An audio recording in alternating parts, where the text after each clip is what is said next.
and I laugh because whenever you say resilience, it's already like negative connotation, right?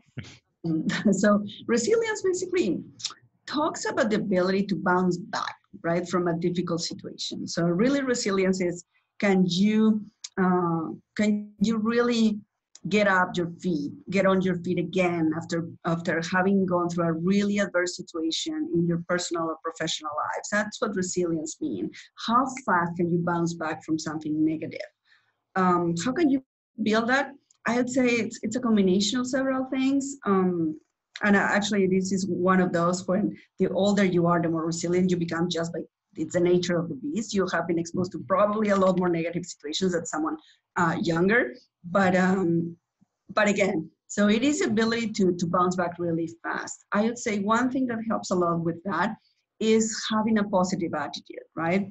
In spite of all the negativity that a particular situation can bring to your life, whether that's personal or professional, trying to keep a positive mental attitude towards that, it's going to be very, very important. Another thing would be the ability really to center yourself. Not to talk too much about this mindfulness topic that we love talking about in my company and with my peers, but being mindful of what's going on with you, being aware of your reactions, right?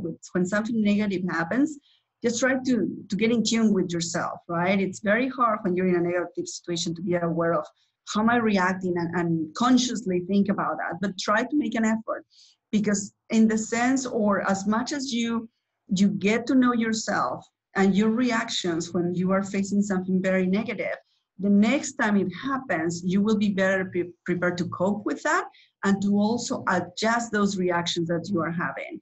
So I would say self-awareness, trying to be mindful of your reactions, trying to be mindful of what and how that makes you feel, and how and when can you actually start tuning those reactions, right?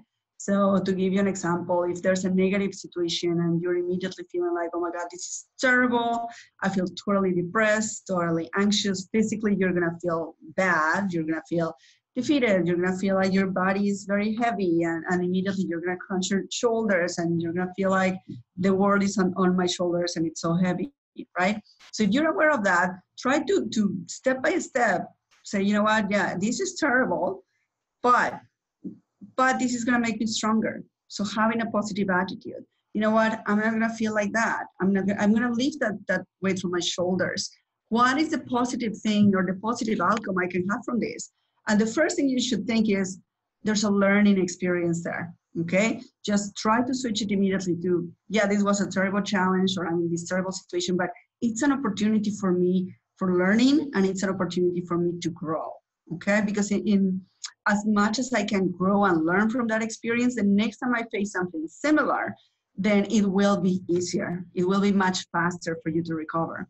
So again, going back to how do you build resilience, I'd say having a positive attitude, building self-confidence, working on your self-awareness, working on the kinds of things that will help you recover quickly, whether that's a physical activity. Hey, you know, I feel totally stressed, totally terrible because whatever it is that happened to me, I'm going to go and run 10 miles because I'm a runner. Or I'm going to go and, you know what, I'm going to dance the night away because that always puts me in a really good mood.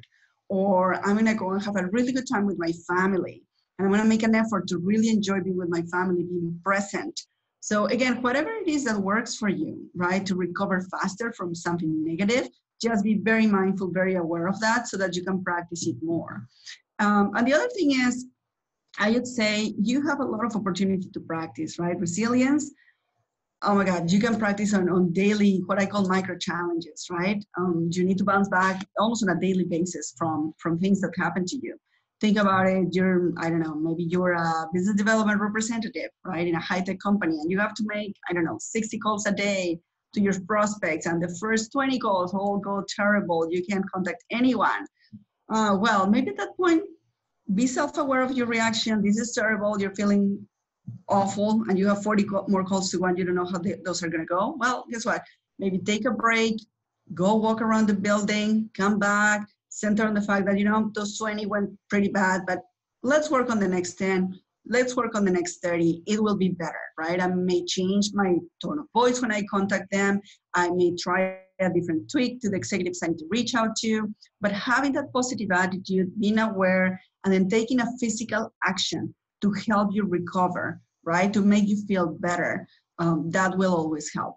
Some people and some psychologists, not to get too much into the theory of it, but some psychologists say that even by the simple act of laughing and smiling, your brain is going to generate different substances of different chemistry in your body that's going to immediately help you bounce back faster. Okay. I would say I would encourage you to try it, but definitely anything that helps you become more positive when you are facing a negative situation will be helpful in building your resilience. The other thing is you talk about empowerment. So how do you feel empowered? You feel empowered when you feel in control, right? So in many cases, when you're building resilience, resilience happens when you are facing a situation that's really hard for you. And that's usually when you are not in control, right?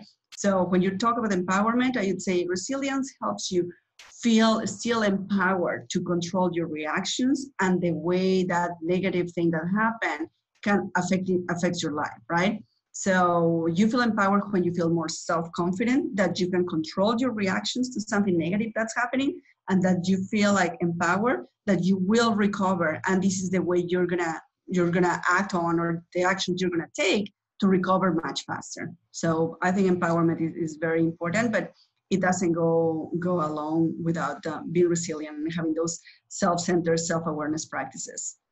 And I think this answer is not